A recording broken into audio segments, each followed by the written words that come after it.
ప్రభునామనకు మహిమ కలుగునుగాక. సామెతల గ్రంథము 25వ అధ్యాయము 28వ వాక్యం మనం చదువుకుంటున్నాం. ప్రాకారం లేక పాడైన పురం ఎందో తన మనసును అణుచుకోలేనివాడు అంతే. జ్ఞాని అయిన సొలొమోను రాసినటువంటి సామెతల గ్రంథంలోని మాటలు మనం ఎక్కడ గమనిస్తున్నాం. మనం ఒక ఇల్లు కట్టుకునేటప్పుడు ముందు ప్రాకారం కట్టుకుంటాం, కాంపౌండ్ వాళ్ళు అంటాము. కట్టుకొని దానికి ఒక తలుపు పెట్టి తాళం పెట్టుకుంటాం. ఎందుకంటే మనం అక్కడికి తోలించినటువంటి వస్తువులు నష్టపోకుండా, దొంగలు ఎత్తుకొని పోకుండా జాగ్రత్త పడతాము. అలాగే ఒక మనిషి జీవితంలో తన మనసుకు ఎప్పుడు కూడా ప్రాకారం ఉండాలని దేవుడు ఇక్కడ హెచ్చరికిస్తున్నాడు.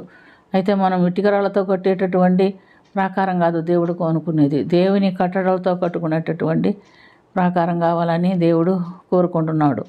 మన హృదయము బంధించబడి ఉండాలి ఆ కట్టడాలతో.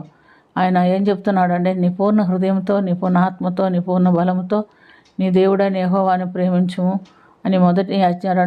రెండో ఆజ్ఞ మనం చూస్తే, నిన్ను వలె నీ పొరుగువాన్ని ప్రేమించుట. ఈ కట్టడాలతో మన హృదయాన్ని బంధించి ఉంచుకోవాలా, దానికి ప్రాకారం వేసుకోవాలి. అప్పుడు వాక్యానుసారమైన జీవితం జీవించడానికి దేవుడు సహాయం చేస్తాడు.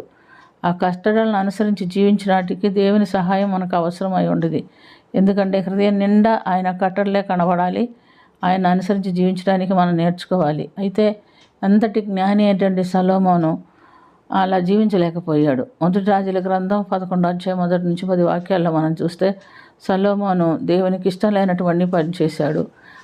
అన్య స్త్రీలతో సాంగత్యం చేసుకోకూడదు, అన్ని దేవతలకు నమస్కారం చేయకూడదు అని ధర్మశాస్త్రంలో దేవుడు చెప్పిన ప్రకారంగా సొలొమోను చేయలేకపోయాడు.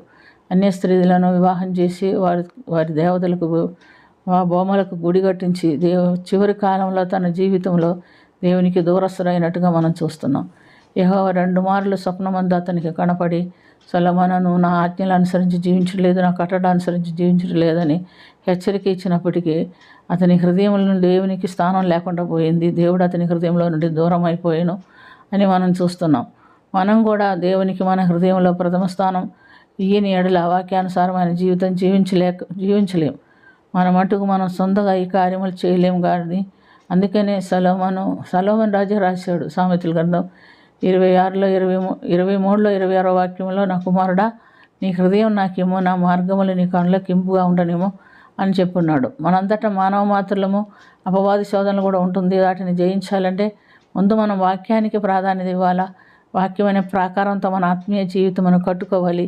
అప్పుడు సాతానుడు ప్రవేశించకుండా మనల్ని శోధించకుండా ఉండేదానికి దేవుడు సాయం చేస్తాడు.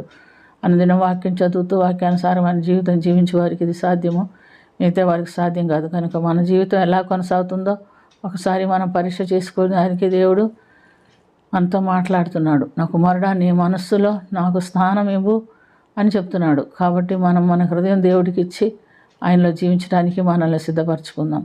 ప్రార్థన చేసుకుందాం. ప్రేమ కలిగిన తండ్రి, కృప కలిగిన ప్రభువా యేసు రక్షక, మీకు వందనాలు. నా హృదయం నిండా మీరే ఉండనట్లుగా మాకు మీరు నేర్పించండి.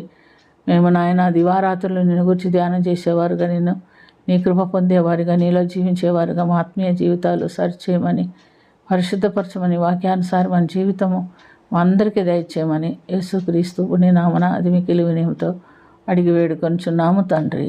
ఆమేన్.